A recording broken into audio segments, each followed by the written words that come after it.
शपथ लेंगे, बिहार में नहीं। हाँ, अब ये तो अलायंस का और पार्टी का फैसला है, इस पे हम क्या बोल सकते हैं। तो उनकी पार्टी ने फैसला लिया हो। और सर जनमत तो 25 से 30 नीतीश कुमार के नाम पर इन लोगों ने दिया। हाँ, वो तो है, आपकी बात में सच्चाई है। सर बिहार में महागठबंधन की यदि सरकार बनती है तो क्या एआईएमआईएम समर्थन देगी? बन रही है क्या? आरजेडी के नेता कह रहे हैं कि खरमास के बाद अभी खेला होना बाकी है और तेजस्वी जी जब खेला करेंगे तो सारे लोग देखते रह जाएंगे। अब राज्यसभा में तो खेल हो गया, चुनाव में अगर होता है तो जब देखेंगे, अभी तो कैसे बोलेंगे।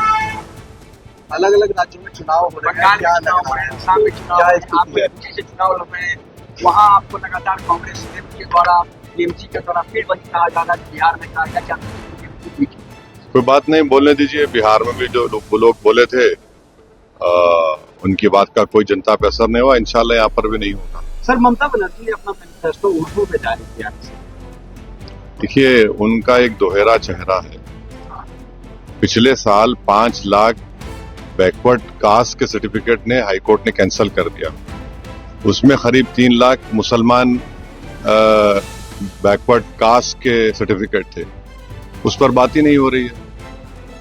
3 लाख अगर मुसलमानों के बैकवर्ड कास्ट के सर्टिफिकेट कैंसिल हो गए तो बात ही नहीं होती है उस पर। अब आप उर्दू में जारी कर रहे हैं। अब बताइए, 29% आबादी है मुसलमानों की, वहां सिर्फ 7% गवर्नमेंट एम्प्लॉयमेंट है। सबसे ज्यादा स्कूल ड्रॉप आउट मुसलमानों का है। बच्चियों का लो लिटरेसी रेट है। अगर आप मालदा मुर्शिदाबाद चले जाएंगे तो वहां तो बहुत ज्यादा गरीबी है वहां के मुसलमानों में बनिस्बत दूसरे इलाकों के। सर प्रधानमंत्री नरेंद्र मोदी ने कहा है कि हमारी सरकार है तो लोकसभा में और विधानसभा में 33% महिलाओं का आरक्षण को लेकर के सेशन क्यों बुलाया जाता है? नहीं, बिल ही हमारे हाथ में नहीं है। प्रधानमंत्री कैसा बोल रहे हैं? पार्लियामेंट तो चल रही है ना, उसको तो सैनिटाई नहीं हुआ। प्रधानमंत्री कैसा बोल रहे हैं? ये तो गैर अखलाकी बात है। बिल हमारे हाथ में आ जाए, हम देखेंगे। बिल आ ही नहीं रहा है। और दूसरी बात यह कि अगर 29 के बाद बुलाते तो कौन सा आसमान गिरने वाला था? कॉन्स्टिट्यूशनल अमेंडमेंट है, उसमें आपको 2/3 की जरूरत पड़ेगी। और बंगाल में 42 MPs हैं, तमिलनाडु में करीब 40 हैं, केरल में 20 हैं, असम में है। भाई ऐसा ही अगर आप मिला लेंगे तो करीब 150 MP तो चुनाव में लगे हुए हैं, करीब 150। तो इतनी जल्दी क्या है? आप 29 के बाद बुला लेते। बिल तो सर्कुलेट कर दीजिए, उस पर हम बात करेंगे, पढ़ लेंगे।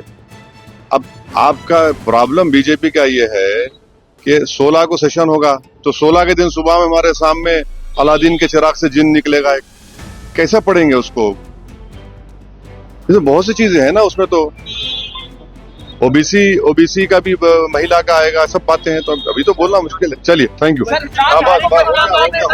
दीक्षांत एडुटेक लाया है दीक्षांत ई लर्निंग ऐप। बने दीक्षांत का चैनल पार्टनर और अर्न करें लाखों रुपए प्रति महीने। चैनल पार्टनर बनने के लिए विजिट करें www.dikshans.com। हमारे YouTube चैनल को सब्सक्राइब और Facebook पेज को लाइक करना ना